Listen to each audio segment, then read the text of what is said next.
Bab 471. Teratai darah. Melihat wajah Qin Nian yang teguh, Qin Chuan merasakan sakit yang luar biasa di hatinya. Qin Nian seharusnya menikmati masa mudanya, namun ia harus memikul beban balas dendam atas pembantaian keluarganya. Qin Chuan berkata dengan lembut, "Baiklah, kakak akan membantumu. Siapapun yang terlibat dalam pembunuhan keluarga Qin, kami tidak akan membiarkan satu pun dari mereka lolos." Tiba-tiba, Qin Nian berkata, "Saudaraku, aku ingin berkultivasi." Matanya yang jernih dipenuhi tekad. Semua yang dialaminya hari ini terasa seperti mimpi, tetapi dia tahu itu bukanlah mimpi, melainkan kenyataan pahit. Dia ingin membalas dendam, tetapi dia juga tidak ingin membebani Qin Chuan dengan dendam kesumatnya sendiri. Hanya dengan menjadi kuat sendiri dia bisa membalas dendam keluarganya. Selain itu, dia berharap bisa selalu berada di sisi Qin Chuan selamanya. Seandainya dia tidak menyaksikan Qin Chuan membunuh Tang Tua, dia tidak akan pernah membayangkan bahwa saudara laki-lakinya yang sangat dicintainya adalah seorang prajurit yang begitu tangguh. Bagaimana mungkin dia bisa tetap berada di sisi saudara laki-lakinya selamanya tanpa kekuatan yang dahsyat? Dia tahu bahwa jika dia meminta, kakaknya tidak akan pernah menolak permintaannya, tetapi dia tidak ingin menjadi sekadar vas beban. Mendengar keinginan Qin Nian untuk berkultivasi, Qin Chuan terdiam. Sejujurnya, dia tidak ingin Qin Nian memulai jalan kultivasi, bukan karena kultivasi terlalu sulit, tetapi karena begitu seseorang melangkah ke kultivasi, hidupnya selalu dalam bahaya. Banyak hal yang berada di luar kendali seseorang. Setelah sekian lama, Qin Chuan akhirnya berkata, "Nian Nian, kakak hanya berharap kau bisa hidup bahagia, serahkan semua hal lainnya pada kakak, oke?" Tatapan mata Qin Nian dipenuhi ketegasan yang belum pernah terjadi sebelumnya. Dia menatap langsung ke mata Qin Chuan dan berkata dengan serius, "Tapi aku sudah dewasa sekarang.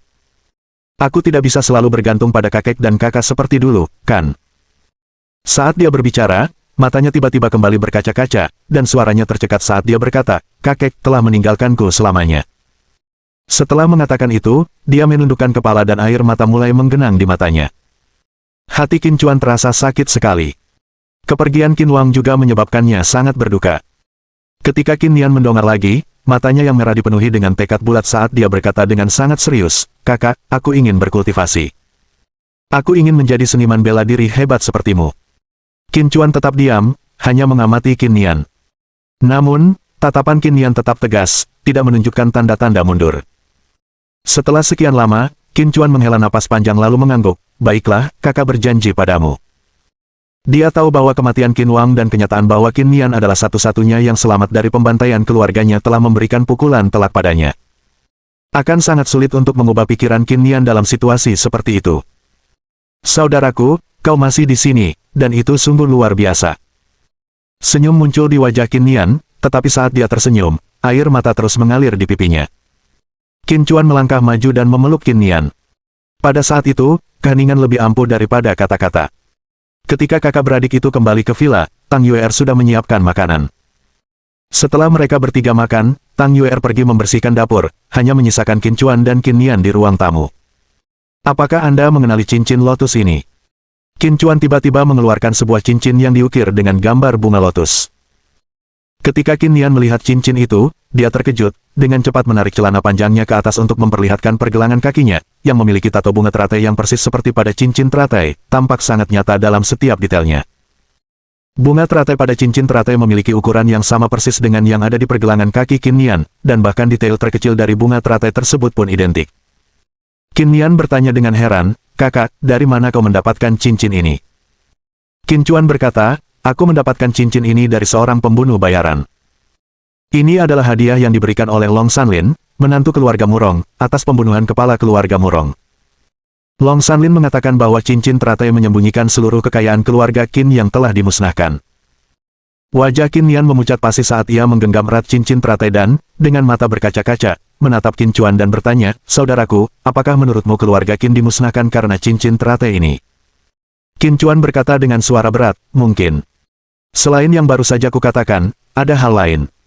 Keluarga kerajaan Qin dari dunia bela diri kuno telah menawarkan hadiah besar untuk cincin teratai, dan sudah ada beberapa individu kuat dari dunia bela diri kuno yang telah menemukanku." "Baik, apakah Anda tahu tentang dunia bela diri kuno, tentang keluarga kerajaan Qin dari dunia bela diri kuno?" Dia tidak berencana menceritakan semua ini kepada Qin Nian, tetapi setelah melihat tekadnya yang kuat dalam berkultivasi, dia memutuskan untuk menceritakan semuanya tentang asal-usulnya. Kebencian yang membara memenuhi mata Qin Nian. Dia mengangguk dengan penuh semangat sambil menggertakkan giginya dan berkata, kakek sudah memberitahuku, keluarga Qin dari dunia sekuler awalnya adalah bagian dari keluarga kerajaan Qin dari dunia bela diri kuno. Setelah emosi Qin Nian agak stabil, Qin Chuan melanjutkan, kakek dipaksa untuk menghancurkan diri sendiri oleh Qin Li, yang dikirim oleh keluarga kerajaan Qin ke dunia sekuler untuk mencari cincin teratai. Aku hanya bisa menyaksikan tanpa daya saat kakek menghancurkan diri sendiri tepat di depan mataku. Sambil mengatakan ini, tinju Qin Chuan mengepal erat, kuku-kukunya menancap ke telapak tangannya, seolah tanpa merasakan sakit sedikit pun. Mengenang dekade terakhir, Qin Wang selalu merawatnya seolah-olah dia adalah cucunya sendiri, namun dia tak berdaya ketika Qin Wang terpaksa menghancurkan dirinya sendiri.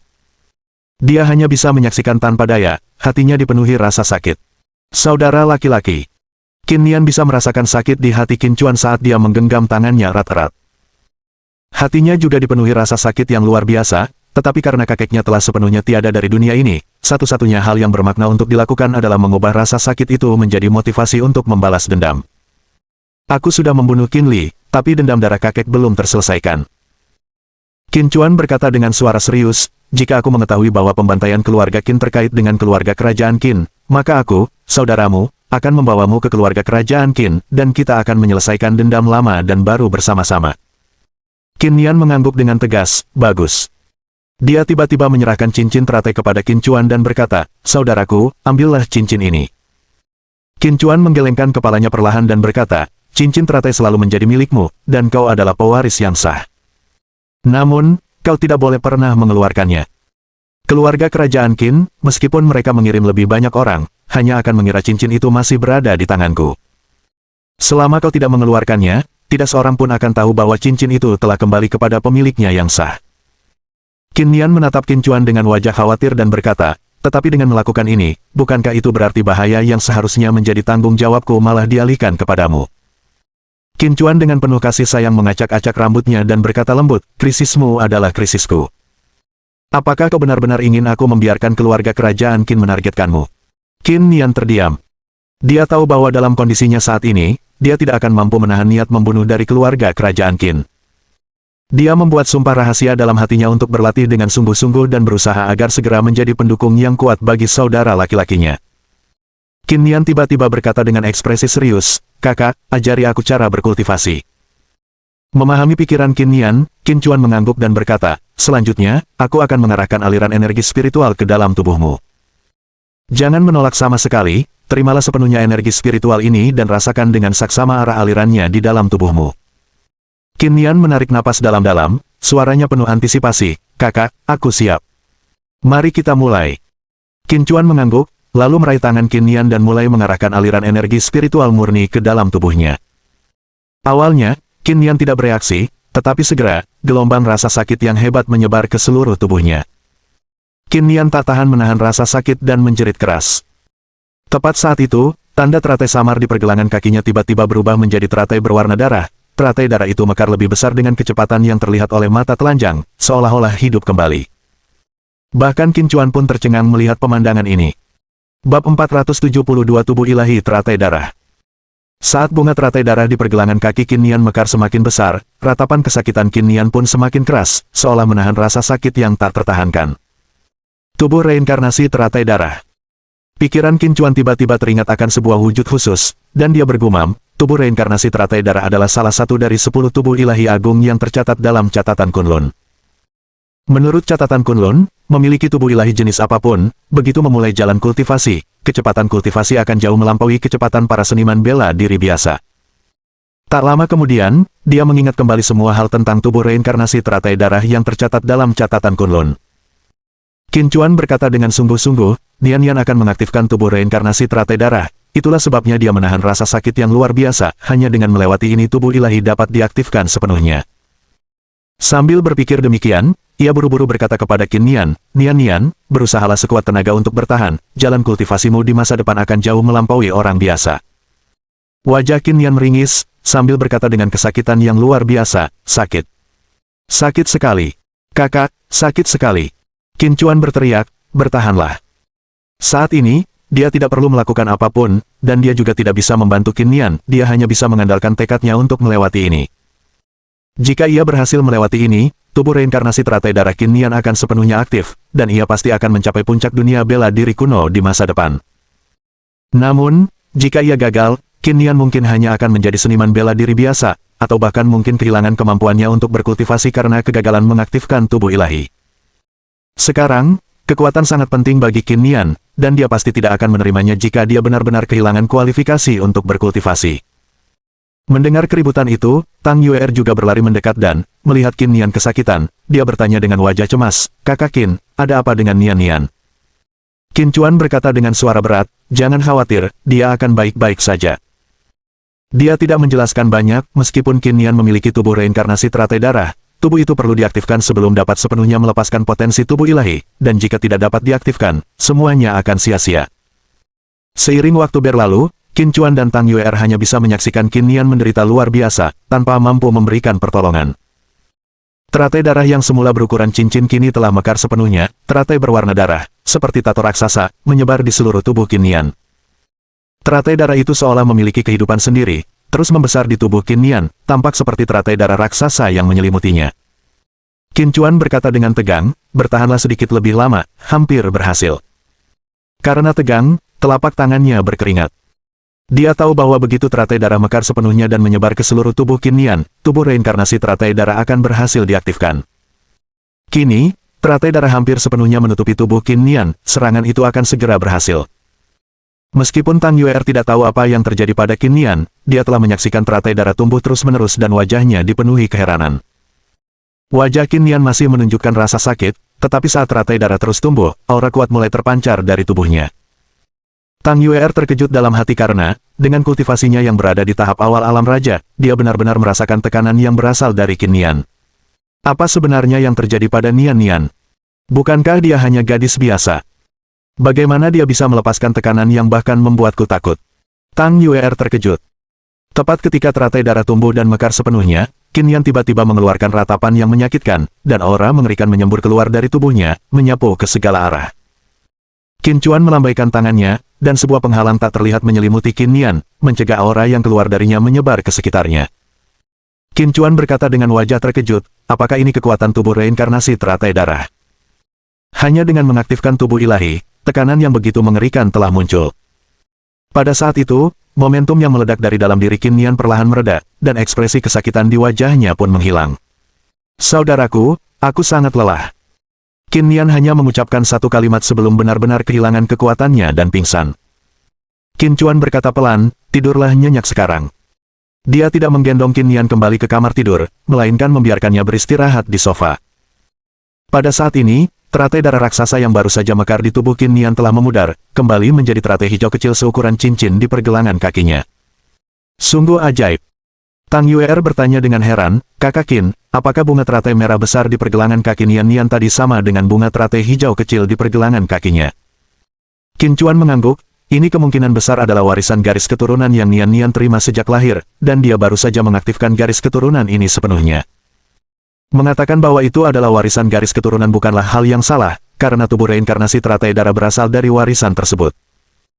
Hanya para seniman bela diri yang sangat kuat, ketika telah mencapai tingkat kultivasi tertentu, yang dapat mewariskan garis keturunan mereka, dan dari warisan ini, keturunan mereka dapat memperoleh beberapa pusaka yang kuat, seperti tubuh reinkarnasi teratai darah milik Qin Nian. Setelah mendengar perkataan Qin Chuan, Tang Yuer bertanya dengan penasaran, sekarang Nian Nian telah mengaktifkan garis keturunannya, apakah itu berarti dia bisa berkultivasi sekarang? Dan apakah kecepatan kultivasinya akan sangat cepat? Qin Chuan mengangguk, menatap Tang Yuer dan berkata, "Meridian yin surgawimu, meskipun bukan tubuh ilahi, telah dipadatkan menjadi yin dan kecepatan kultivasimu tidak akan lebih lambat dari Nian Nian." Meridian yin surgawi awalnya berakibat fatal, dan secara teori, dia seharusnya tidak mampu berkultivasi, tetapi sejak Qin Chuan mengubahnya, bakat bela diri Tang Yuer tidak lebih lemah daripada mereka yang memiliki tubuh ilahi. Tang Yuer, dengan senyum berseri-seri, menatap Qin Chuan dengan penuh kasih sayang dan berkata, "Jika bukan karena kamu, apalagi berkultivasi, aku khawatir aku tidak akan hidup sampai hari ini." Tang Yuer benar-benar merasa bersyukur dan cukup menyukai pria di hadapannya. Di matanya, tidak ada yang tidak bisa dilakukan pria ini. Bahkan jika Qin Chuan mengatakan matahari akan terbit dari barat besok, dia akan mempercayainya. Karena Qin Chuan telah menciptakan terlalu banyak mukjizat. Merasa sedikit tidak nyaman di bawah tatapan lembut Tang Yuer, Qin Chuan berkata, "Mari kita makan dulu." Qin Nian baru saja mengaktifkan tubuh reinkarnasi teratai darah, yang sangat melelahkannya, dan dia mungkin akan tidur sampai besok. Song Yan tidak akan punya kesempatan untuk bangun sampai Qin Chuan meracik pil kebangkitan jiwa. Setelah makan malam, Qin Chuan memasuki kondisi kultivasi. Pertempuran besar hari ini telah memberinya banyak pelajaran, dan dia membutuhkan waktu untuk mencerna pengalaman tersebut guna meningkatkan dirinya. Sementara itu, di 9 gerbang Yandu, keluarga Liu.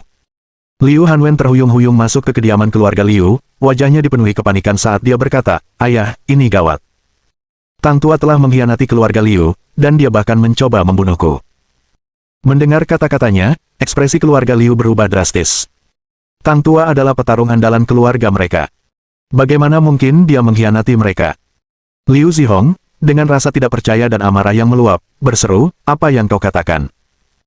Liu Hanwen menggertakkan giginya dan berkata, "Ayah, si bajingan Tang Tua itu telah mengkhianati keluarga Liu kita. Dia mencoba menculikku untuk menawari keluarga Liu keuntungan lebih banyak. Jika bukan karena para pahlawan keluarga Liu yang berjuang sampai mati untuk memberiku kesempatan melarikan diri, aku takut aku pasti sudah ditangkap oleh Tang Tua sekarang." Bab 473. Konspirasi dan tipu daya. Setelah mendengar perkataan Liu Hanwen, semua yang hadir terkejut. Tang Tua tidak hanya mengkhianati keluarga Liu, tetapi dia sebenarnya berencana untuk menculik Tang Tua dan menukarnya dengan keuntungan yang lebih besar di keluarga Liu. Apakah Tang Tua sudah gila? Liu Zihong tersandung dan jatuh terduduk di kursi rotan, wajahnya berubah pucat pasi. Dia sangat mempercayai Old Tang, bahkan lebih dari beberapa generasi muda. Ada banyak tugas yang membuatnya merasa tidak nyaman untuk dipercayakan kepada juniornya, tetapi dia merasa benar-benar tenang ketika menyerahkannya kepada Old Tang. Liu Zihong berkata dengan berat hati, "Tuan Tang, oh Tuan Tang, bagaimana mungkin Anda melakukan hal sebodoh ini? Saya selalu memperlakukan Anda dengan murah hati." Saat wajah Liu Zihong dipenuhi kesedihan, sesosok pria parubaya tiba-tiba melangkah maju dan menatap Liu Hanwen, sambil berkata, "Saudara, mungkinkah ada kesalahpahaman dalam masalah ini?" Alis Liu Hanwen terangkat saat ia menatap orang lain dengan tidak senang dan berkata, "Kakak kedua, apa maksudmu? Apakah kau menyarankan agar aku menjebak Tang Tua?" Kakak kedua segera menggelengkan kepalanya dan tersenyum, berkata, "Kakak, kau terlalu menganggapnya serius. Aku hanya merasa bahwa Tang Tua tidak punya alasan untuk mengkhianati keluarga Liu. Dia sudah menerima begitu banyak dari keluarga, tidak masuk akal baginya untuk mengambil risiko sebesar itu demi mengejar keuntungan yang lebih besar. Tidakkah kau pikir mungkin ada beberapa kesulitan yang sedang dihadapinya?" Pembicara tersebut bernama Liu Hanxing, putra kedua Liu Zihong dan pernah menjadi saingan terbesar dalam perebutan suksesi. Mendengar ucapan Liu Hanxing, Liu Zihong, yang tadinya menunjukkan wajah sedih, tiba-tiba menyipitkan mata dan menatap tajam ke arah Liu Hanwen, lalu berkata, "Kurasa pendapat kakak kedua bukan tanpa alasan. Apakah kau yakin Tang Tua mencoba menculikmu demi keuntungan?"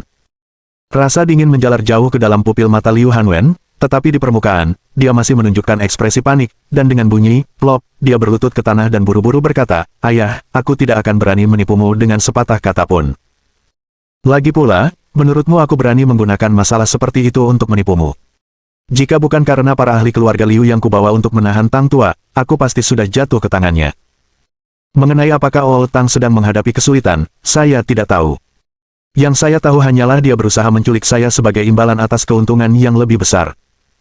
Liu Zihong tidak berkata apa-apa, alisnya berkerut rapat, jelas sekali ia juga sulit percaya bahwa Liu Hanwen berbohong. Namun, anggapan bahwa Tang Tua akan mengkhianati keluarga Liu sama sekali tidak dapat dipercaya baginya. Ini merupakan sebuah kontradiksi yang signifikan, di satu sisi ada bawahannya yang terpercaya, dan di sisi lain, putranya sendiri. Liu Hanxing tiba-tiba berkata lagi, "Saudara, ada hal lain yang sangat membuatku penasaran." Liu Hanwen menatapnya dengan dingin, "Bicaralah." Liu Hanxing bertanya, "Tang Tua berada di tingkat kultivasi alam setengah langkah raja. Dengan kemampuannya dan status istimewanya di dalam keluarga Liu, jika dia ingin menculikmu, dia bahkan tidak perlu meninggalkan keluarga Liu untuk melakukannya dengan mudah, bukan? Tidak masuk akal baginya untuk menculikmu di luar, dan juga tidak masuk akal baginya untuk mencoba menculikmu dengan imbalan keuntungan yang lebih besar. Lagi pula, dengan kultivasinya, bahkan jika orang-orang yang kau bawa adalah elit keluarga Liu, mereka mungkin tidak akan mampu menandinginya, bukan? Seharusnya sangat mudah baginya untuk mengendalikanmu di tengah-tengah orang-orang kuat keluarga Liu, lagi pula, tidak ada yang akan menduga dia akan menyentuhmu sebelum dia benar-benar bertindak. Saudaraku, aku selalu merasa kau menyembunyikan sesuatu dari ayah kita. Lebih baik jangan menyembunyikannya lagi karena di bawah tatapan tajam ayah, kau tidak bisa menyembunyikan apapun. Nada suaranya sangat tenang, namun mengandung momentum yang tajam, mengarah langsung ke Liu Hanwen. Seluruh anggota keluarga Liu terkejut, tak seorang pun menyangka Liu Hanxing akan secara terbuka mempertanyakan Liu Hanwen. Mengingat situasi saat ini tidak seperti perebutan pewaris sebelumnya, dengan Liu Hanwen yang sudah dipastikan sebagai penerus, bukankah Liu Hanxing takut akan pembalasan Liu Hanwen? Liu Hanxing sudah siap menghadapi pergumulan batin sejak saat ia memutuskan untuk melangkah maju. Ini mungkin satu-satunya kesempatannya untuk membalikkan keadaan. Selama Liu Hanwen benar-benar memiliki masalah, ia pasti akan kehilangan posisinya sebagai pewaris. Memang, setelah kata-kata itu terucap, raut wajah Liu Zihong menjadi sangat muram saat ia menatap dingin Liu Hanwen dan berkata, "Jika kau tidak bisa memberiku penjelasan yang masuk akal, kurasa tidak ada seorang pun yang bisa mempercayaimu sepenuhnya." Liu Hanwen tidak berbicara, tetapi ekspresi wajahnya sangat marah. "Kakek, menurutku ayahku tidak salah. Tidak mudah baginya untuk lolos dari Tang Tua hidup-hidup. Satu hal jika semua orang tidak mempertimbangkan sudut pandang ayahku, tetapi sebaliknya, semua orang mempertanyakan pendapatnya." Pada saat itu, Liu Su berdiri, wajahnya dipenuhi amarah sambil berkata, "Bukankah prioritas kita seharusnya menangkap Tang Tua terlebih dahulu? Begitu dia tertangkap, bukankah kebenaran akan terungkap?" Setelah mendengar itu, semua orang mengalihkan perhatian mereka kepadanya. Apa yang dia katakan sangat masuk akal. Selama Tang Tua ditangkap, kebenaran akan terungkap. Mengapa berdebat di sini? Liu Hanwen memandang Liu Su dengan lega, tak menyangka bahwa putranya lah yang akan membela dirinya. Jika Liu Su tidak berdiri barusan, dia tidak akan mampu menahan diri untuk mengungkapkan kultivasi alam rajanya. Liu Su tiba-tiba menoleh ke arah Liu Hanxing, ketidakpuasan terpancar jelas di wajahnya. "Paman, aku tahu paman sangat tidak ingin kalah dari ayahku dalam perebutan tahta, tetapi kekalahan tetaplah kekalahan. Paman seharusnya tidak bersekongkol untuk menjatuhkan ayahku dari posisi pewaris, terutama di saat-saat kritis seperti ini." Itu hanya menunjukkan betapa piciknya paman. Wajah Liu Hanxing langsung pucat pasi. Ia hanya berpikir bahwa ini adalah satu-satunya kesempatannya, dan memang, ia mungkin telah bertindak terlalu terburu-buru. Benar saja, dia menyadari bahwa cara Liu Zihong memandanginya telah berubah, dipenuhi kekecewaan dan ketidakpuasan. "Kau salah paham, paman. Dia hanya berbicara karena keadaan mendesak dan tidak bermaksud mengungkapkan ketidakpuasan terhadap kakak atau menyimpan rencana jahat apapun terhadapnya." Setelah berbicara, Liu Hanxing segera menoleh ke Liu Zihong dan berkata, "Ayah, saya bersedia memimpin tim secara pribadi untuk menangkap dinasti Tang Tua." Liu Zihong mengangguk dan berkata dengan gigi terkatup, "Baiklah, aku akan memberimu waktu 1 hari untuk membawa Tang Tua kembali kepadaku. Aku ingin menanyainya secara pribadi tentang mengapa dia melakukan hal seperti itu." Liu Hanxing menjawab dengan lantang, "Ya, ayah, saya jamin saya akan menyelesaikan tugas ini." Melihat kepergian Liu Hanxing yang tergesa-gesa, seringai yang hampir tak terlihat terlintas di bibir Liu Hanwen. "Dengan semua orang mati, misi apa yang mungkin bisa kau selesaikan?" Tiba-tiba, Liu Zihong bertanya, "Hanwen, apakah dendam Xiao Jun sudah terbalas?" Liu Hanwen membawa orang-orang kuat keluarga Liu ke Villa Surga Puncak Awan semata-mata untuk membalaskan dendam Liu Jun. Mendengar itu, Liu Hanwen kembali berakting, wajahnya penuh kesedihan saat dia berkata, "Ayah, kita bahkan tidak berhasil melihat wajah lawan kita, dan aku hampir diculik oleh Tang Tua. Saya menduga bahwa Tang Tua telah mencapai kesepakatan rahasia dengan orang tercela itu sebelumnya. Alasan dia ingin menangkap saya mungkin untuk mendapatkan kesempatan berhubungan dengan kekuatan di balik orang yang hina itu. Sebelum kembali, dia sudah menyusun rencana, dengan membuat klaim ini, keluarga Liu pasti akan menghentikan masalah balas dendam." Bab 474. Melamar. Memang, ketika orang-orang dari keluarga Liu mendengar kata-kata Liu Hanwen, rasa takut terpancar di wajah mereka masing-masing. "Kepala keluarga, saya rasa kecurigaan Hanwen bukan tanpa alasan. Karena Tang Tua berani menculik Hanwen, dia pasti memiliki dukungan, dan dukungan itu kemungkinan besar adalah kekuatan di balik wanita dari kerajaan raja itu. Pasti begitu, sepertinya wanita dari alam raja benar-benar telah mencapai alam raja. Ketika Tang Tua menyelidiki sebelumnya, dia pasti menemukan bahwa wanita ini memiliki latar belakang yang kuat. Itulah sebabnya dia bertindak melawan Hanwen, bertujuan untuk menunjukkan ketulusannya kepada wanita itu. Sudah kubilang, bagaimana mungkin ada ramuan yang memungkinkan seorang wanita berusia 20-an untuk meningkatkan kultivasinya ke alam raja. Bahkan untuk sementara pun, itu benar-benar mustahil. Ternyata Tang Tua telah membuat kita mati rasa dengan sengaja mengarang kebohongan ini." Mendengar ucapan Liu Hanwen, semua orang mulai mengutuk Tang Tua, hampir semua orang berbicara untuk mendukung Liu Hanwen. Liu Zihong sudah tua dan mungkin tidak akan mampu mempertahankan posisinya lebih lama lagi dalam keadaan seperti itu, mereka tidak akan dengan bodohnya menyinggung penerus keluarga Liu. Pada saat itu juga, Liu Zihong tampak menua bertahun-tahun lebih tua. Meskipun dia belum pernah berhadapan langsung dengan Tang Tua, dia hampir mempercayai apa yang dikatakan Liu Hanwen. Di balik seorang wanita berusia 20-an dari alam raja, pasti ada kekuatan yang sangat besar. Jika dia adalah Old Tang, dihadapkan pada godaan seperti itu, dia pun akan mendekat tanpa ragu-ragu. Namun, dia terlalu mempercayai Tang Tua, dan pengkhianatan Tang Tua sangat memukulnya. Liu Zihong melambaikan tangannya dan berkata, "Mari kita bubar." Orang-orang di sekitar dapat melihat kekecewaan Liu Zihong dan perlahan-lahan meninggalkan aula dewan. Liu Hanwen melangkah maju, wajahnya dipenuhi kekhawatiran, dan bertanya, "Ayah, apakah ayah baik-baik saja?" Liu Zihong tidak berbicara, hanya menatap lurus ke arah Liu Hanwen. Liu Hanwen tiba-tiba merasa sedikit bersalah, tetapi ekspresinya tidak menunjukkan rasa takut, malah tampak sangat khawatir pada Liu Zihong. Liu Zihong tiba-tiba bertanya, "Hanwen, tidak ada orang luar di sini, katakan yang sebenarnya kepada ayahmu. Apakah Tang Tua benar-benar mengkhianati kita?" Jelas sekali, dia masih belum bisa menerima pengkhianatan Old Tang dan dengan enggan bertanya lagi. Liu Hanwen, dengan ekspresi getir, berkata, "Ayah, meskipun aku berhasil dalam persaingan untuk menjadi pewaris, jauh di lubuk hatiku, ayah tidak pernah sepenuhnya menerimaku, bukan?"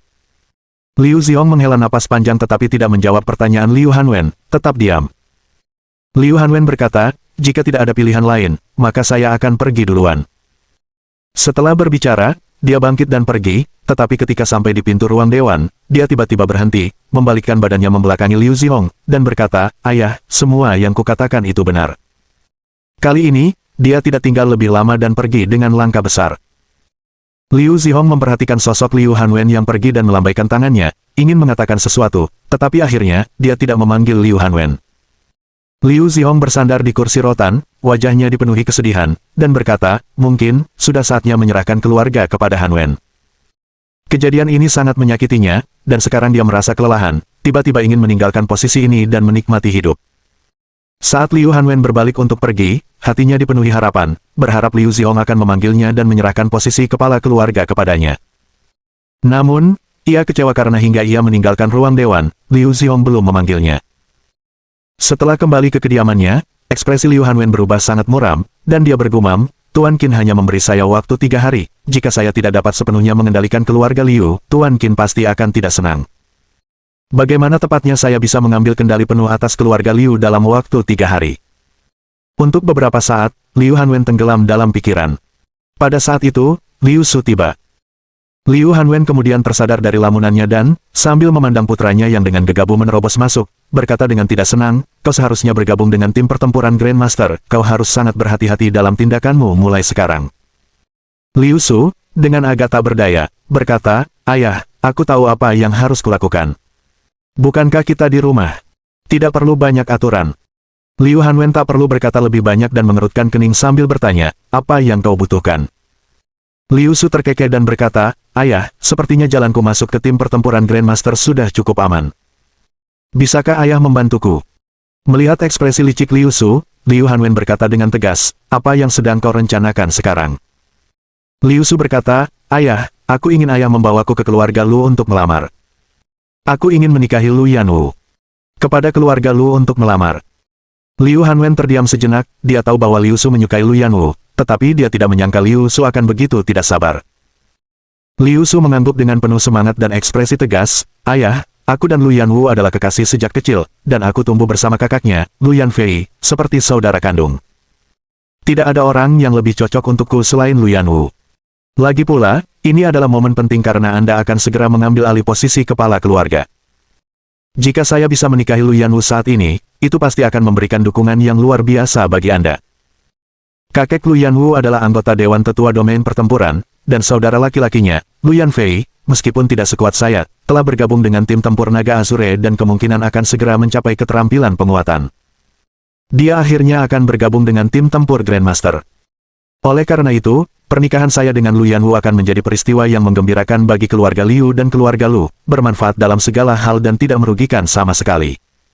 Awalnya agak menolak, Liu Hanwen sangat gembira setelah mendengar penjelasan Liu Su.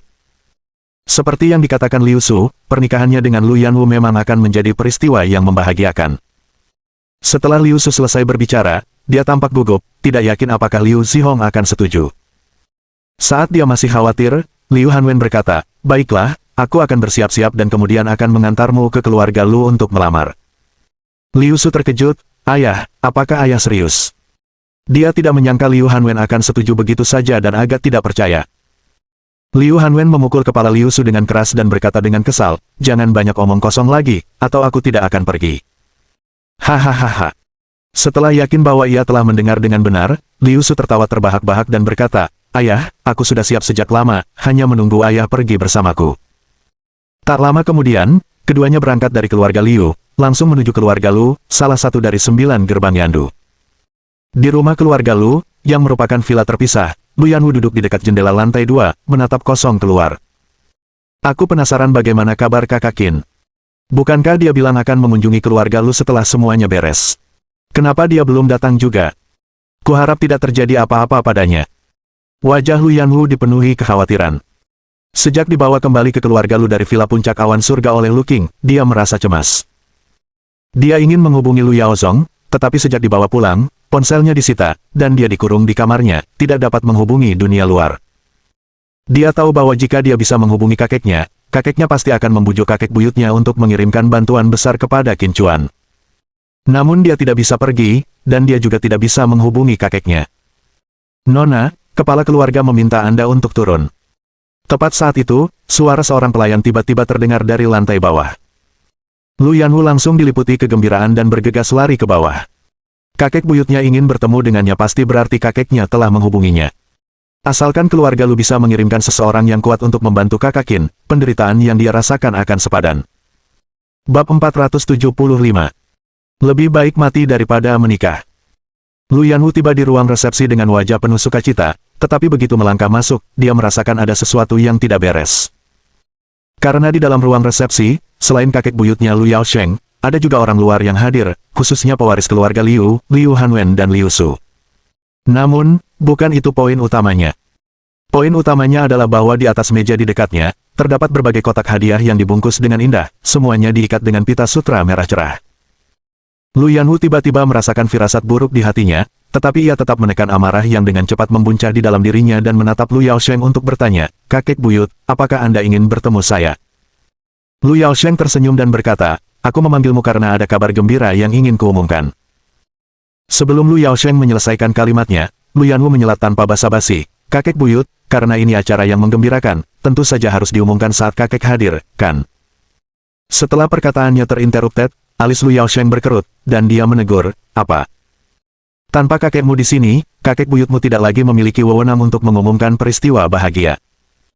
Lu Yanwu tahu bahwa Lu Yaosheng sedang marah, tetapi dia tetap tenang dan berkata, "Jika itu masalah keluarga besar, kakek buyut, Anda dapat mengumumkannya kapan saja tanpa masalah. Tetapi jika yang akan Anda umumkan menyangkut kakek atau seseorang yang berhubungan dengannya, saya pikir akan lebih tepat jika Anda mengumumkannya saat kakek hadir." Meskipun Lu Yaosheng belum menyatakan acara gembira apa yang akan dia umumkan, Lu Yanwu sudah menebaknya. Pada saat itu, dia sama sekali tidak peduli dengan kehadiran orang luar dan langsung berdiri tegak melawan Lu Yaosheng.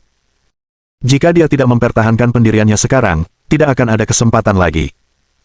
Lu Yaosheng langsung marah, tidak tahan lagi jika terus-menerus dibantah di depan orang luar, apalagi sebagai kepala keluarga.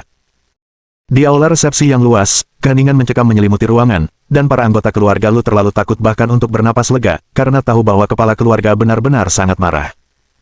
Lu Yanwu, dengan mata merah, menatap balik Lu Yaosheng tanpa menunjukkan tanda-tanda mundur.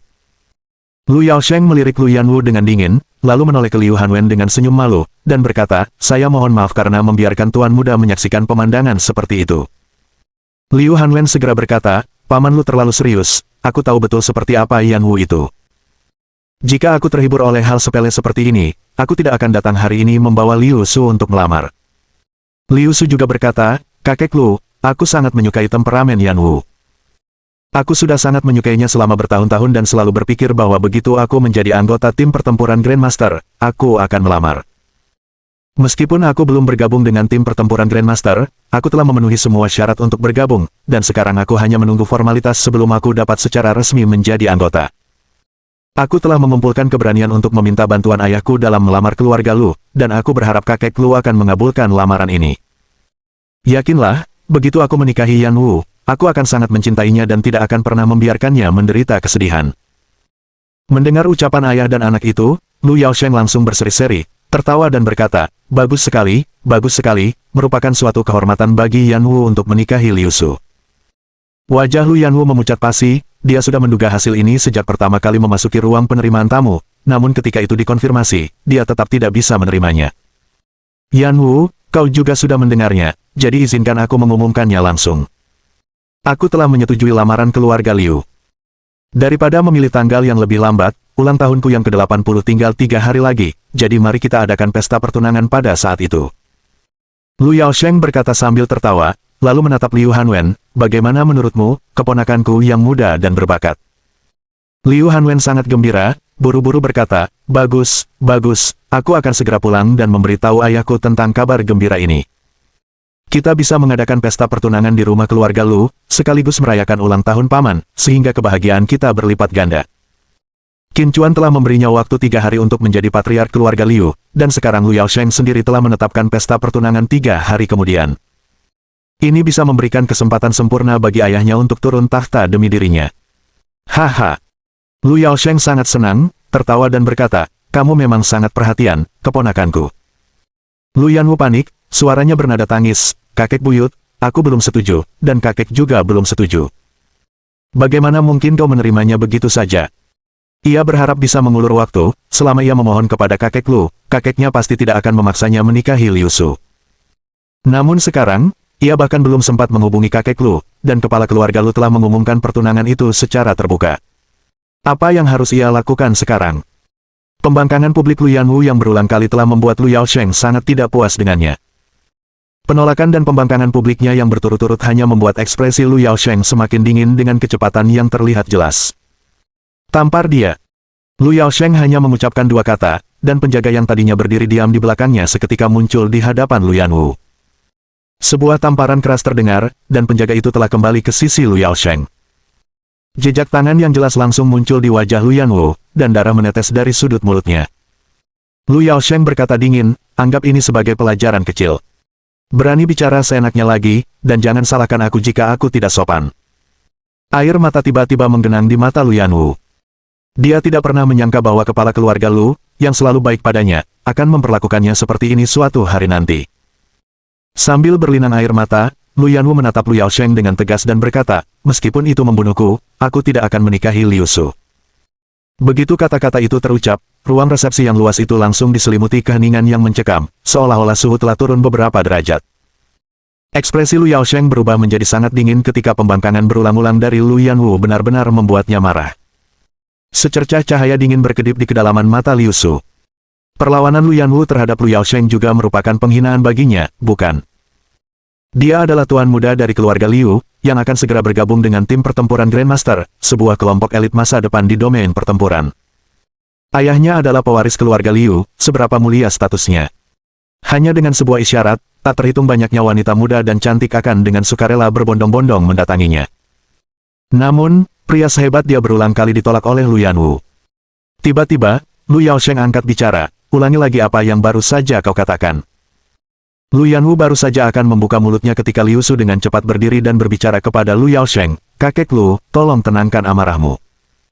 Yanwu baru saja menerima berita ini dan merasa sulit untuk menerimanya sekaligus. Aku percaya bahwa, jika diberi sedikit waktu untuk menenangkan diri, dia pasti tidak akan menolak lagi. Liu Hanwen juga berdiri dan berkata, Paman Lu, tolong tenangkan amarahmu. Tiba-tiba, Lu Yanwu tertawa dingin, menatap Liu Su, dan berkata, aku selalu memperlakukanmu seperti saudara dan menganggapmu orang baik, tetapi aku tidak pernah menyangka kau bisa begitu hina dan tidak tahu malu. Liu Su, aku akan memperjelasnya padamu hari ini. Aku tidak akan pernah menikahimu seumur hidup ini. Wajah Liu Su langsung berubah dingin. Ia baru saja ditolak oleh Lu Yanwu di depan begitu banyak orang. Itu merupakan penghinaan baginya. Wajah Liu Hanwen juga tampak sangat tidak senang. Tiba-tiba ia mendengus dingin dan berkata, Lu Yanwu, apakah kau pikir putraku menikahimu itu berarti ia menikahi wanita di atas statusnya? Bahwa putraku yang melampaui batas kemampuannya karena ingin menikah dengan keluarga Lu. Saat kata-katanya terucap, aura kekerasan meledak dari tubuhnya. Penjaga yang berdiri di belakang Lu Yaosheng hampir secara refleks menghalangi jalan Lu Yaosheng seolah-olah menghadapi musuh yang tangguh. Pupil mata Liu Yaosheng menyempit, dan dia menatap Liu Hanwen dengan rasa tidak percaya yang mendalam. Kultivasi junior ini ternyata sudah mencapai alam raja. Bukan hanya Liu Yaosheng, bahkan Liu Su pun tercengang saat itu. Kapan ayahnya mencapai alam raja? Bab 476. Jamuan makan untuk tamu dari segala arah. Liu Yaosheng sendiri adalah seorang ahli bela diri di alam setengah langkah raja, tetapi aura yang terpancar dari Liu Hanwen jelas merupakan aura alam raja. Keluarga Lu bukannya tanpa anggota yang kuat di alam raja, tetapi tidak ada yang semudah ini. Bukan hanya keluarga Lu, tetapi keluarga-keluarga lain di 9 gerbang Yandu juga memiliki tokoh-tokoh kuat alam raja, namun tidak ada yang semudah Liu Hanwen. Dalam keadaan normal, para petarung tingkat raja dari 9 gerbang Yandu tidak akan mudah bergerak, atau menunjukkan diri mereka dengan mudah. Pada dasarnya, mereka semua mengasingkan diri, atau bahkan tertidur lelap menggunakan teknik pernapasan kura-kura. Karena masa hidup mereka hampir berakhir, begitu mereka bergerak, kemungkinan besar mereka akan binasa, jadi kecuali itu adalah momen hidup dan mati bagi keluarga, mereka tidak akan bertindak gegabah. Dalam situasi seperti itu, keluarga Liu sebenarnya telah menghasilkan seorang tokoh kuat alam raja yang baru berusia lebih dari 50 tahun, orang bisa membayangkan sensasi yang akan ditimbulkan oleh berita ini begitu tersebar.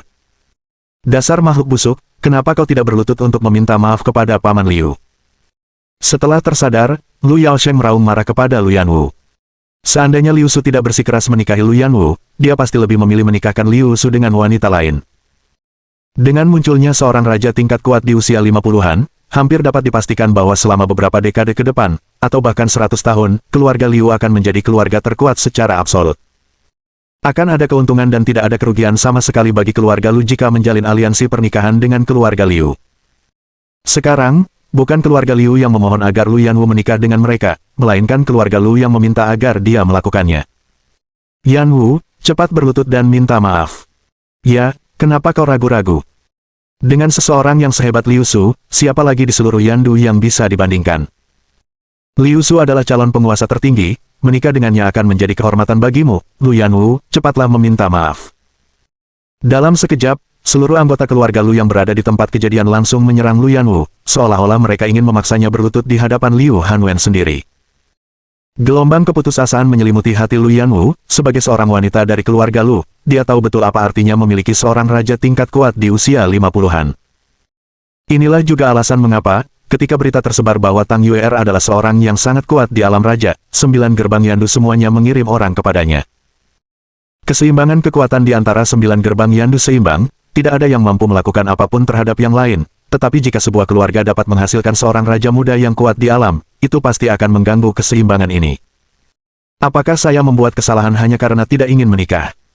Lu Yanwu menatap tajam anggota keluarga Lu yang memarahinya, dan berkata dengan marah, alasan macam apa ini? Jika kalian sangat menyukai Liu Su, mengapa kalian tidak menikah dengannya sendiri? Kamu benar-benar tidak tahu apa yang baik untukmu. Bagaimana mungkin keluarga Lu melahirkan anak yang tidak tahu berterima kasih seperti itu? Apa yang salah dengan Liu Su? Dia memiliki status, masa depan yang menjanjikan, dan paras yang tampan. Apalagi yang kau miliki, Lu Yanwu, selain ketampanan? Kata-kata Lu Yanwu benar-benar membuat marah orang-orang dari keluarga Lu. Jika mereka tidak takut Lu Yanwu akan membalas dendam setelah menikah dengan keluarga Liu, mereka pasti akan tergoda untuk memukulnya. Menghadapi cacian orang banyak, Lu Yanwu merasa sangat patah semangat. Untuk pertama kalinya, ia kecewa dengan keluarganya, dan keinginan untuk meninggalkan keluarga mulai muncul dalam dirinya.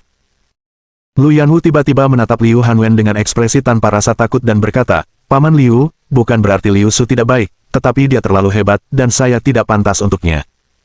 Tolong jangan mempersulit keluarga Lu. Setelah mengatakan itu, dia mengalihkan pandangannya ke Liu Su, matanya dipenuhi dengan kedinginan yang membuat orang lain menjaga jarak, dan dia berkata dengan dingin, jika penolakanku telah menyinggungmu, aku minta maaf, dan kuharap kau tidak akan menggangguku lagi. Akulah yang tidak pantas menikah denganmu. Ekspresi Liu Hanwen dan Liu Su menjadi sangat muram. Mereka tidak menyangka bahwa, terlepas dari keadaan, Lu Yanwu masih berani menolak. Liu Hanwen berkata, Xiaoxu, karena Nona Lu meremehkanmu, kupikir lebih baik kau membiarkannya saja. Sebenarnya kupikir gadis dari keluarga Murong tidak terlalu buruk. Mengapa tidak kubawa kau ke keluarga Murong untuk melamar? Liu Su menatap Lu Yanwu selama beberapa detik sebelum tiba-tiba berkata kepada Liu Hanwen, Ayah, aku sudah memutuskan. Aku akan menikahi Lu Yanwu. Sekalipun dia meninggal, dia harus menjadi arwah keluarga Liu. Pada saat itu, wajah Liu Su meringis penuh amarah. Dia sudah mempertimbangkan untuk menyerah, tetapi melihat sikap dingin Lu Yanwu justru semakin membangkitkan keinginannya untuk menaklukkannya. Lu Yanwu menolak untuk menikah, namun dia bertekad untuk menikahi wanita itu. Meskipun Liu Hanwen secara lisan mengakui kekalahan, jauh di lubuk hatinya ia masih menginginkan Lu Yanwu menikahi Liu Su, karena mereka bisa bertunangan hanya dalam 3 hari. Mengamankan pernikahan ini akan meningkatkan peluangnya untuk menjadi kepala keluarga Liu yang baru dalam 3 hari tersebut. Mendengar kata-kata Liu Su, wajah Lu Yanwu menjadi sangat pucat, dan dia hampir memohon dengan suara terisak, "Liu Su, apa sebenarnya yang kau sukai dariku? Tidak bisakah aku berubah menjadi lebih baik? Kumohon, jangan siksa aku lagi. Bukankah sudah cukup bahwa aku tidak pantas untukmu?" Melihat keputusasaan dan kesedihan di wajah Lu Yanwu, Liu Su merasakan kepuasan yang mendalam. Dia tersenyum dan berkata, "Tidak peduli bagaimana kau berubah, aku tetap menyukaimu. Lu Yanwu, di kehidupan ini, kau hanya milikku." Setelah berbicara, dia menoleh ke Lu Yaosheng dan berkata, "Kakek Lu, saya akan datang ke keluarga Lu lagi dalam 3 hari. Lu Yaosheng buru-buru menjawab, "Bagus, kakek Lu akan menunggumu." Liu Hanwen berkata, "Paman Lu, kalau begitu anggap saja pernikahan ini sudah resmi. Setelah aku kembali ke keluarga Liu, aku akan mulai menyebarkan kabar pertunangan ini, dan kami akan kembali untuk merayakan ulang tahunmu dalam 3 hari. Lu Yaosheng sangat gembira dan tertawa terbahak-bahak, "Haha, bagus sekali. Kita akan bertemu lagi dalam 3 hari. Tak lama kemudian, Liu Hanwen membawa Liu Su dan meninggalkan keluarga Lu. Lu Yaosheng menatap Lu Yanwu dengan dingin dan kemudian memerintahkan bahwa dia kembali. Barulah pada saat itulah Lu Yanwu tersadar, dan ia buru-buru berkata, "Kakek buyut, tolong jangan batasi saya. Jika kakek mengizinkan saya menghubungi kakek, ia pasti tidak akan menyetujui pernikahan saya dengan keluarga Liu. Aku ingin bertemu kakek, aku ingin bertemu kakek, kakek buyut, tolong jangan kurung aku." Suaranya semakin lemah saat ia dituntun menjauh dari aula resepsi. Setelah Lu Yanwu dibawa pergi, seorang keturunan langsung dari keluarga Liu berkata dengan suara serius, "Kepala keluarga, jika paman kedua kembali, dia pasti tidak akan menyetujui pernikahan ini." Kilatan dingin terpancar dari mata Lu Yaosheng saat dia berkata dengan suara dingin, "Jangan khawatir, wakil presiden tidak akan kembali dalam 3 hari ini." Mendengar hal itu, keluarga Lu bersukacita. Maksud Lu Yaosheng sudah jelas. Lu Yaozong pasti sedang menjalankan misi khusus di arena pertempuran dan tidak bisa kembali dalam 3 hari. Tidak mengherankan jika kepala keluarga menjadwalkan pesta pertunangan 3 hari kemudian, untuk memanfaatkan ketidakhadiran Lu Yaozong dan menikahkan Lu Yanwu.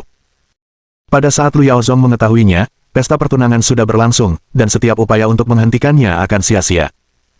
Tak disangka kultivasi Liu Hanwen telah mencapai alam raja. Pertunangan ini adalah kesempatan bagi keluarga Lu kita. Kilauan terpancar di mata Lu Yaosheng, karena menikah dengan keluarga masa depan terkuat di Yandu akan menjadi kesempatan luar biasa yang belum pernah dilihat keluarga Lu selama seabad. Dia tidak akan melewatkan kesempatan besar ini. Lu Yaosheng memerintahkan, sebarkan berita bahwa dalam 3 hari, keluarga Lu akan menjamu tamu-tamu terhormat dari berbagai penjuru untuk menghadiri pesta pertunangan Liu Su dan Lu Yanwu. Bab 477 menarik. Kabar tentang aliansi yang akan segera terjadi antara keluarga Lu dan keluarga Liu dengan cepat menyebar di kalangan keluarga kelas atas Yandu, mengejutkan banyak orang. Baik keluarga Lu maupun keluarga Liu adalah keluarga terkemuka di dalam 9 gerbang Yandu. Setelah bersekutu melalui pernikahan, kedua keluarga yang berpengaruh ini pasti akan meningkatkan kerja sama mereka, yang bukanlah kabar baik bagi gerbang lainnya. Tentu saja, hal itu bukanlah sesuatu yang belum pernah terjadi sebelumnya, karena pernikahan di antara 9 gerbang Yandu telah terjadi di masa lalu, dan cukup sering. Saat berita ini masih menjadi perbincangan hangat di kalangan atas masyarakat Yandu, Qin Chuan sedang duduk bersila di atap villa puncak awan surga. Matahari terbenam memancarkan cahaya kuning redup padanya, menambah aura misterius pada sosoknya. Saat matahari benar-benar menghilang, Qin Chuan menghembuskan napas keruh, dan ketika dia membuka matanya, 2 garis cahaya biru melintas di antara matanya. Apakah ini perwujudan dari Ki Roh King Xuan? Dia melihat tangan kanannya terbuka, dan ki berwarna biru seperti nyala api melayang di atas telapak tangannya. Awalnya, ia memperoleh Ki Roh King Xuan dari liontin giok misterius. Pada awalnya, ia hanya bisa merasakan sehelai ki kecil di ujung jarinya, dan karena nama Taois King Xuan tertera pada liontin giok tersebut, ia menamai ki yang diperoleh dari liontin itu sebagai Ki Roh King Xuan. Namun kini, apa yang awalnya hanya sensasi samar telah berubah menjadi massa seukuran telapak tangan. Selama kultivasinya baru-baru ini, dia mengarahkan Ki Roh King Xuan untuk menyembuhkan luka dalam yang dideritanya akibat pertempuran sengit sebelumnya. Sekarang, luka dalam tersebut telah sembuh sepenuhnya. Ki Roh King Xuan telah menjadi beberapa kali lebih kuat, dan kecepatan pemulihan cedera juga meningkat secara signifikan. Qin Chuan bergumam, seandainya saja Ki Roh King Xuan bisa menyembuhkan luka Xiaoyan. Dia sudah mencoba sebelumnya. Ki Roh King Xuan, yang biasanya mempercepat penyembuhan, menemui hambatan ketika digunakan pada Song Yan. Mungkin karena merasakan pikiran Qin Chuan, Ki Roh King Xuan yang tadinya bergerak riang di telapak tangannya tiba-tiba berhenti. Qin Chuan, dengan terkejut, berkata, "Dasar bocah, apakah kau benar-benar mengerti apa yang kukatakan?" Sesungguhnya, Ki Roh King Xuan mulai bergerak dengan gembira di telapak tangan Qin Chuan lagi.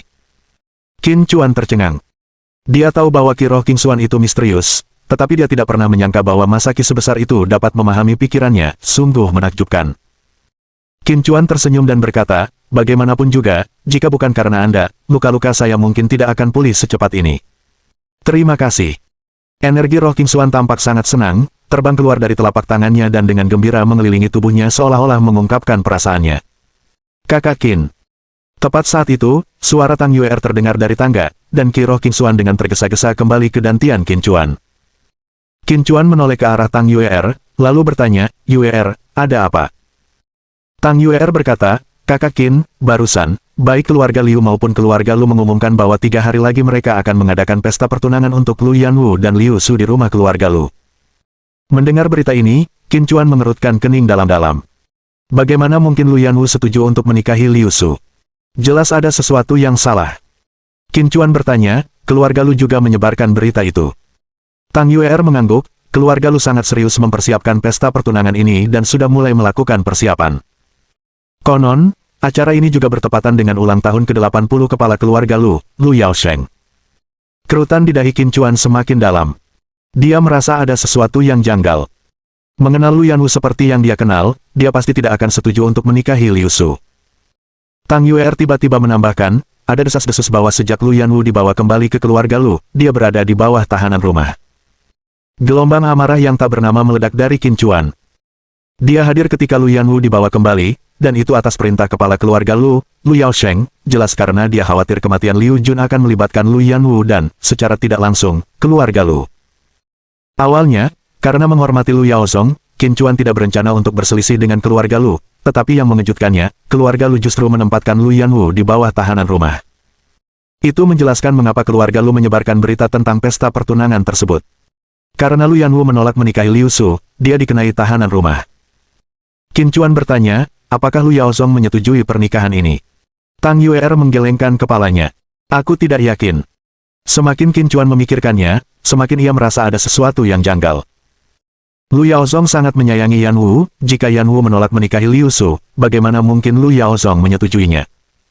Dengan pemikiran itu, dia buru-buru menghubungi nomor Lu Yaozong, hanya untuk mendengar nada yang menunjukkan bahwa area tersebut tidak terjangkau sinyal. Kemudian, dia mencoba menghubungi nomor Yanwu, tetapi nomor itu juga tidak dapat dihubungi. Jadi, dia menghubungi nomor telepon Tetua Agung.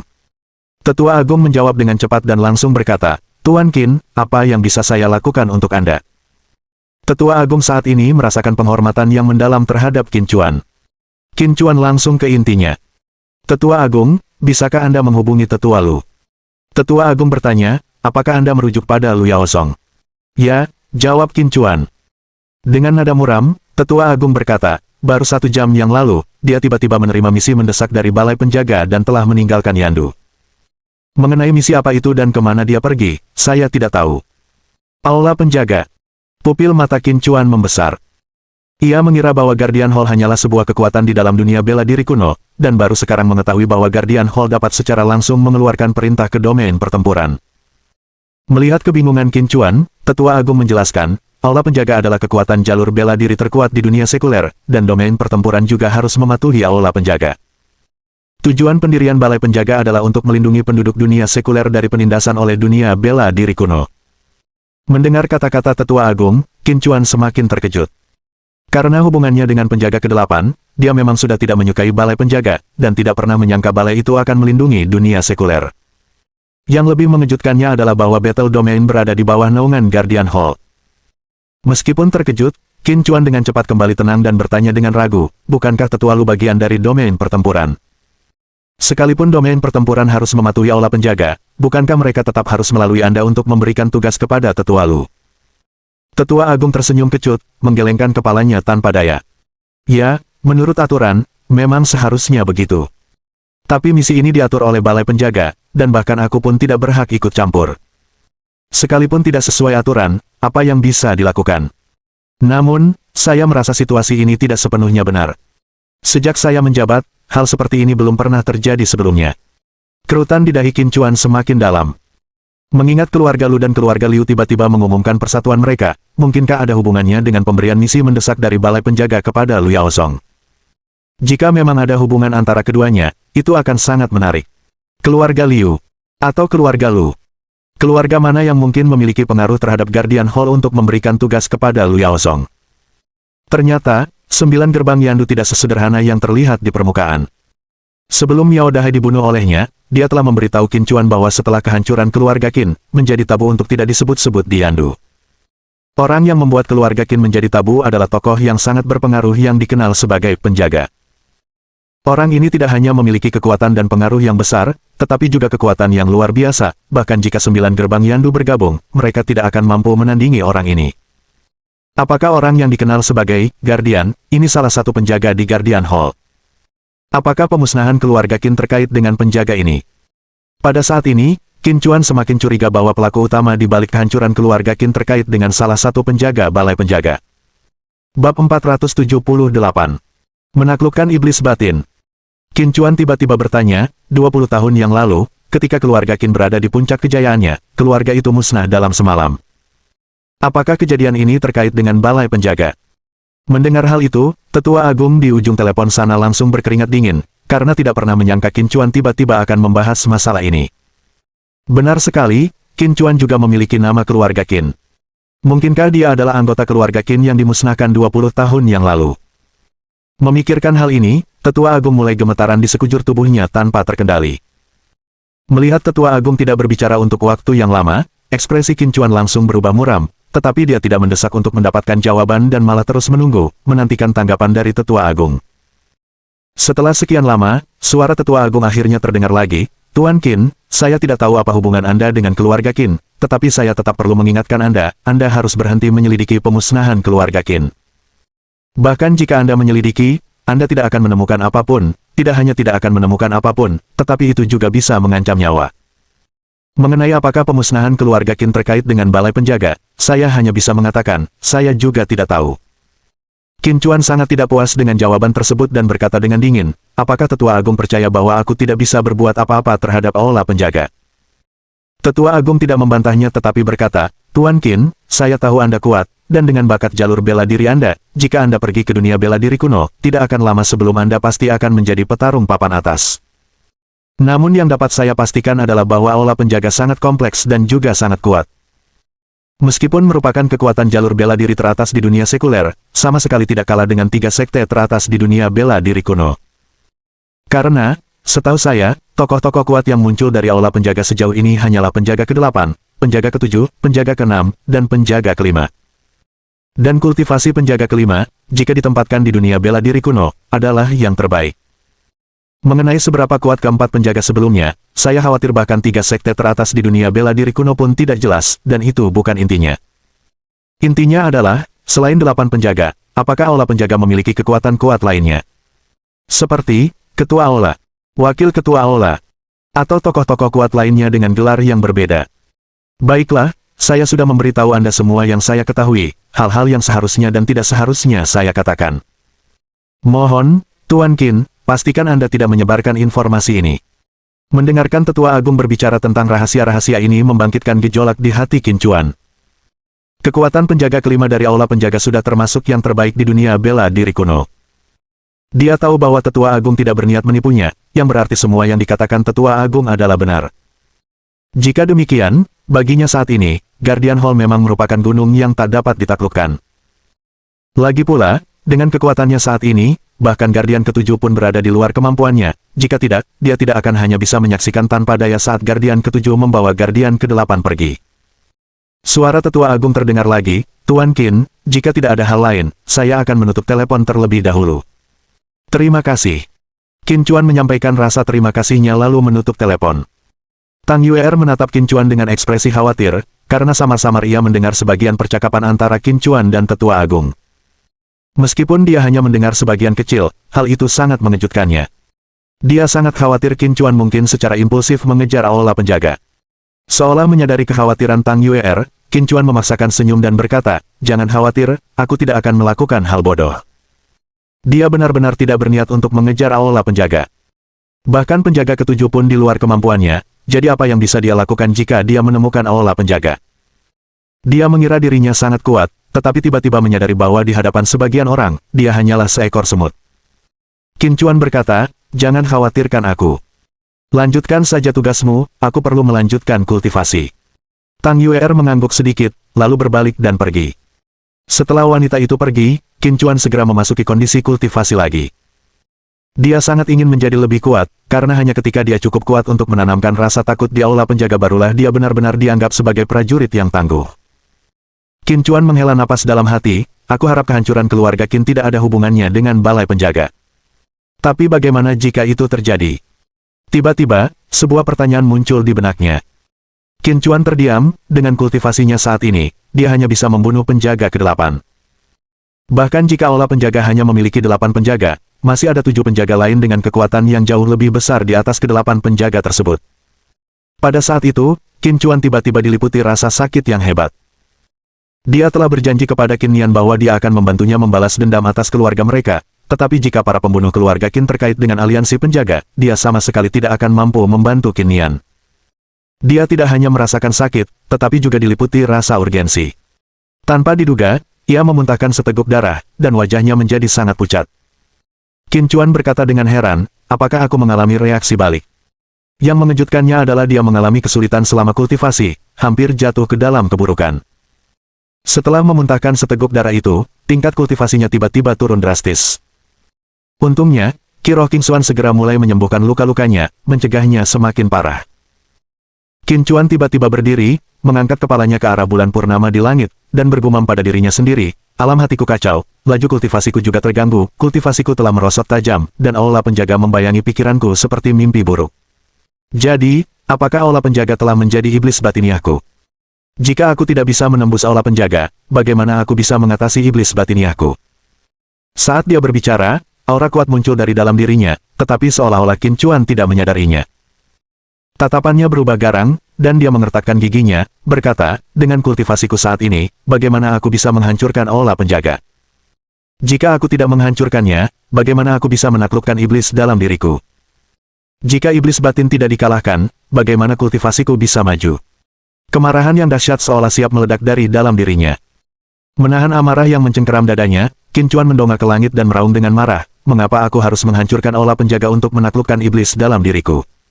Aku salah. Tiba-tiba, amarah yang menyelimutinya surut seperti air pasang, dan aura di sekitarnya kembali melonjak. Ekspresi Qin Chuan menjadi tenang, tangannya terlipat di belakang punggung, ia menatap bulan, dan berbicara dengan nada datar, kesalahanku adalah tidak mengenali diriku sendiri dengan jelas. Bagiku saat ini, aula penjaga memang merupakan gunung yang tak dapat ditaklukkan, tetapi siapa yang pernah mengatakan kepadaku bahwa masa depan akan sama? Jika aku benar-benar menganggap aula penjaga sebagai gunung yang tak dapat ditaklukkan, maka itu akan menjadi iblis dalam diriku, dan aku tidak akan pernah dalam hidup ini melampaui para prajurit kuat aula penjaga, apalagi membalas dendam untuk Nian Nian. Aku adalah diriku sendiri, tidak cukup kuat sekarang bukan berarti aku tidak akan kuat di masa depan, tidak mampu meratakan aula penjaga saat ini bukan berarti aku tidak bisa di masa depan. Menghadapi lawan yang tangguh, aku bisa menghormatinya, tetapi tidak takut. Karena aku tidak takut pada aula penjaga, bagaimana mungkin itu menjadi iblis dalam diriku? Saat kata-katanya terucap, kekuatan luar biasa tiba-tiba meledak dari dalam dirinya. Qin Chuan tiba-tiba melayangkan pukulan ke arah kehampaan, tinjunya menghancurkan langit, mengeluarkan suara dentuman yang menusuk telinga. Tidak jauh dari situ, sebuah pohon menjulang tinggi tumbang ke tanah. Ekspresi Qin Chuan tetap tidak berubah, hatinya setenang air, dia bergumam pada dirinya sendiri, inilah alam penguasa yang sebenarnya. Sebelumnya, selama pertempuran dengan penjaga ke-8, dia telah memicu kesengsaraan surgawi dan menembus ke alam penguasa. Namun, setelah pertempuran besar berakhir, hanya tubuh fisiknya yang mencapai alam penguasa, sementara kultivasinya anjlok hingga hanya setengah langkah dari alam puncak kaisar. Namun kini, pada saat alam hatinya menembus batas, kultivasinya pun langsung naik ke alam penguasa.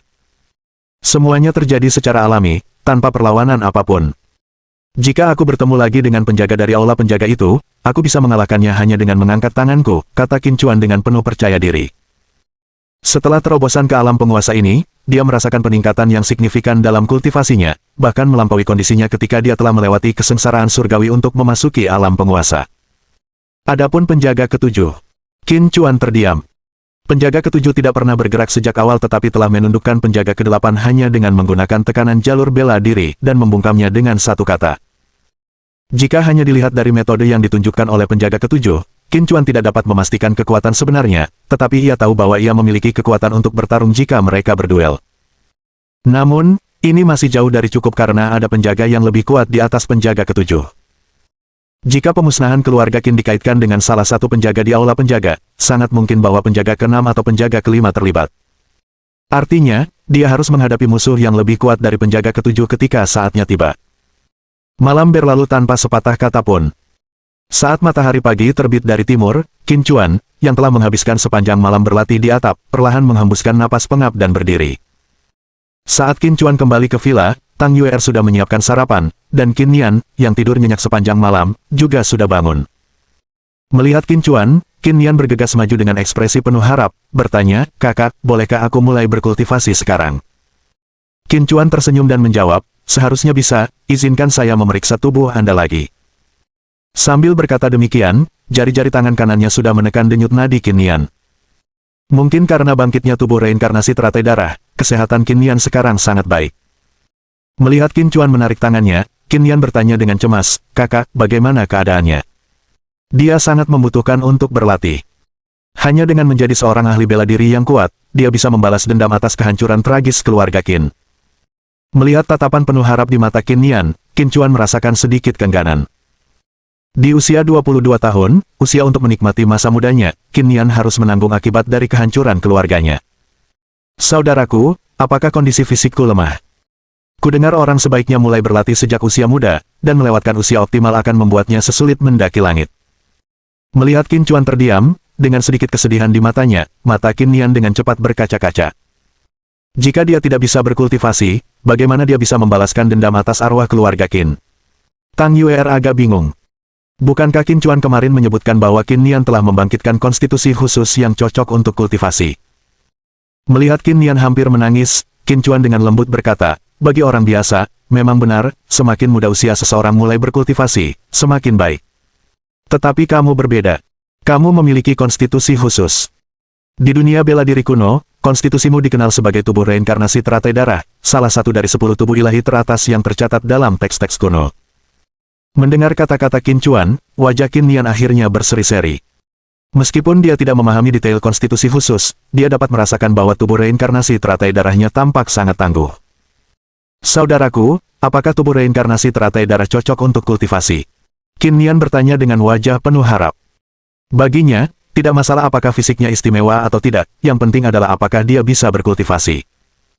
Selama dia bisa berkultivasi, betapapun sulitnya, dia akan melakukan segala upaya untuk berlatih. Selama dia masih hidup, akan tiba suatu hari ketika dia bisa membalaskan dendam keluarganya. Qin Chuan mengangguk, "Fisikmu sangat cocok untuk kultivasi. Begitu kau mulai berkultivasi, kecepatan kultivasimu akan jauh melampaui para seniman bela diri biasa. Orang lain mungkin tidak dapat mencapai alam penguasa seumur hidup mereka, tetapi bagimu, mencapai alam penguasa adalah hal yang tak terhindarkan." Di samping mereka, Tang Yuer benar-benar terkejut, dia sekarang adalah seorang seniman bela diri dengan kultivasi alam raja dan memiliki pemahaman mendalam tentang alam kultivasi. Dia tahu bahwa bahkan di dunia bela diri kuno, alam penguasa mewakili puncak kekuatan. Banyak seniman bela diri yang sangat berbakat menghabiskan seluruh hidup mereka terjebak di puncak alam kaisar, tidak dapat melangkah melampauinya hingga akhir hayat mereka. Sungguh mengejutkan bahwa Qin Nian bisa yakin mencapai level itu bahkan sebelum dia mulai berkultivasi. Itu luar biasa. Wajah Qin Nian langsung berubah bersemangat, tinjunya mengepal erat, dan matanya memerah saat dia berkata, "Ayah, ibu, dan semua anggota klan yang namanya tidak kuketahui, aku pasti akan berusaha keras dalam kultivasi. Suatu hari nanti, aku akan membalaskan dendam kalian semua." Suaranya lembut, tetapi matanya memancarkan tekad. Qin Chuan berkata pelan, "Ketika hari itu benar-benar tiba, kakak akan berada di sana bersamamu." Qin Nian berkata dengan suara tercekat, "Terima kasih, kakak." Tang Yuer diam-diam memperhatikan kedua saudara itu, merasa terharu. Meskipun dia tidak berbicara, dia bersumpah dalam hatinya bahwa jika hari itu tiba, dia akan menemani Qin Chuan. Setelah sarapan, Qin Chuan tiba-tiba menatap Tang Yuer dan bertanya, apakah ada kabar dari Lu Yaozong? Tang Yuer menggelengkan kepalanya, ekspresi getir terpancar di wajahnya. Aku sudah menghubungi saudari Ming Yue dan saudari Qingwan, mereka belum menemukan informasi apapun yang berkaitan dengan tetua Lu. Qin Chuan mengangguk dan berkata, katakan pada mereka bahwa tidak perlu lagi mencari keberadaan tetua Lu. Bahkan tetua agung pun tidak berhak mengetahui misi apa yang sedang dijalankan Lu Yaozong atau kemana dia pergi untuk melaksanakannya, apalagi Murong Ming Yue dan Ye Qingwan. Beberapa hari terakhir ini, Tang Yuer telah berhubungan dengan Murong Ming Yue dan Ye Qingwan, mereka akan segera melaporkan berita apapun kepadanya. Murong Ming Yue, sebagai ratu bisnis keluarga Murong, memiliki kekuasaan yang signifikan dan dapat memanfaatkan koneksi yang luas. Ye Qingwan, yang kini sangat dihargai oleh Ye Tiancheng, juga memiliki pengaruh yang cukup besar di dalam keluarga Ye. Dengan dukungan Ye Tiancheng, dia dapat dengan leluasa mengerahkan personel intelijen keluarga Ye. Tepat saat itu, bel pintu tiba-tiba berbunyi. Tang Yuer berjalan mendekat dan membuka pintu, hanya untuk melihat wajah yang sama cantiknya dengan wajahnya sendiri. Orang itu mengenakan setelan biru tua yang pas di tubuhnya, yang menonjolkan bentuk tubuhnya yang sempurna, kalung mutiara yang halus teruntai lembut di lehernya yang cantik, menambahkan sentuhan keanggunan yang lembut.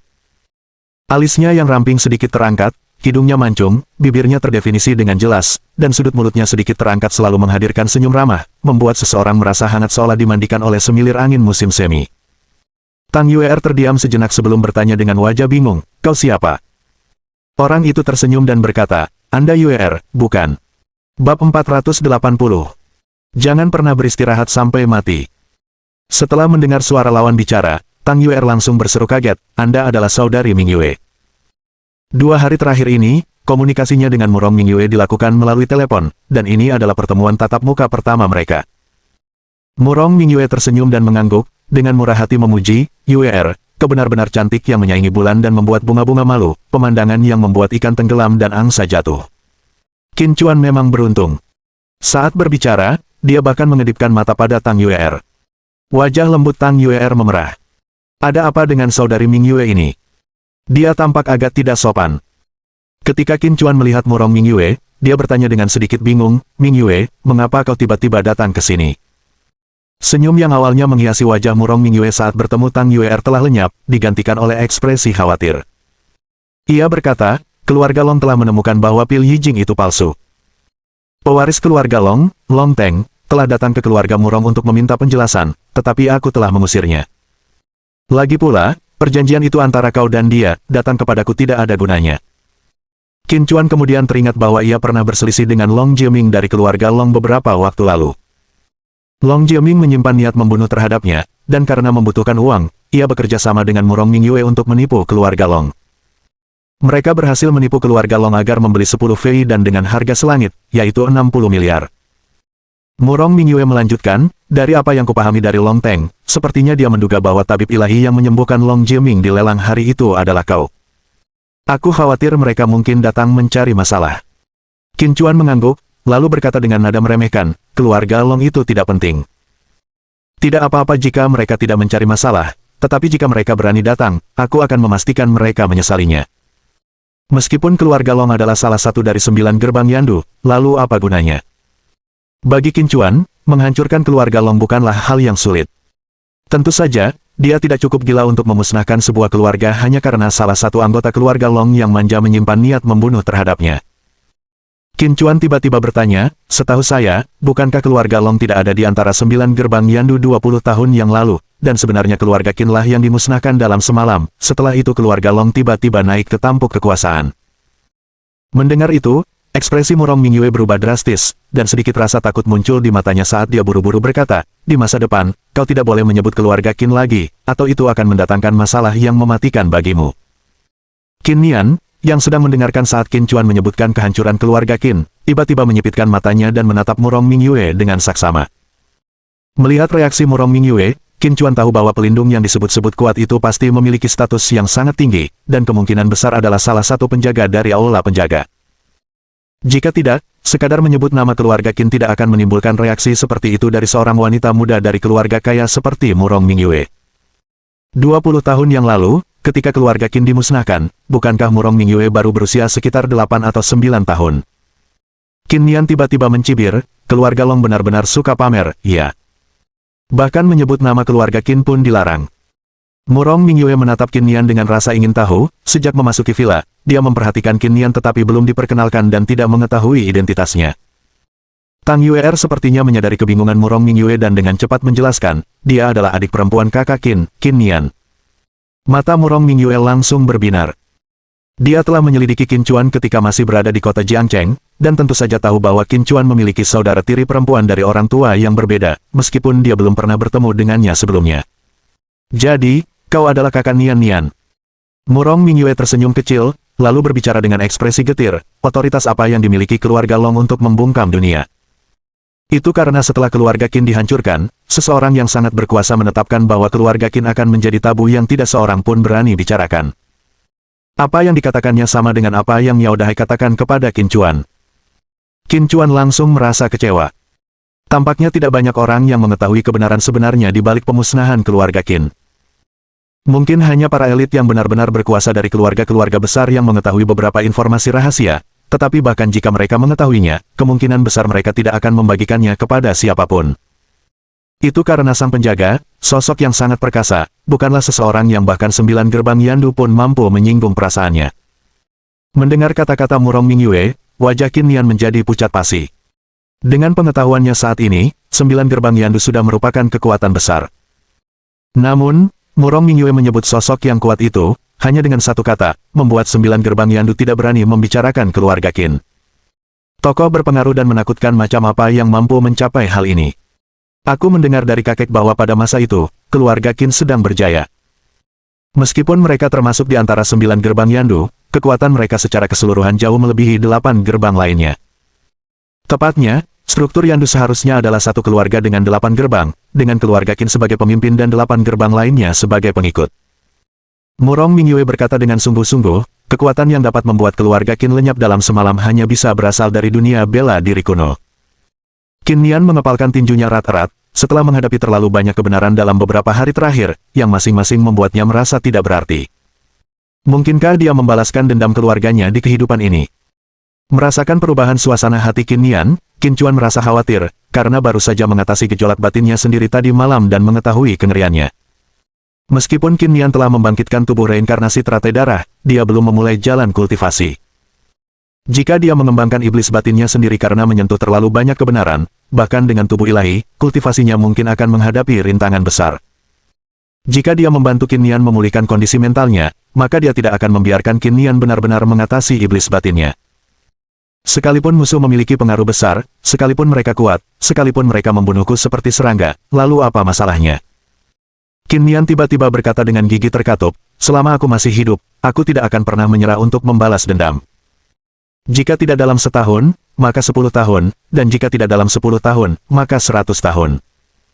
Seberapapun sulitnya jalan di depan, sekuat apapun musuhnya, aku akan melakukan segala yang aku mampu untuk membuat diriku lebih kuat. Pemusnahan keluarga Qin adalah dendam berdarah yang tidak akan kutinggalkan sampai mati.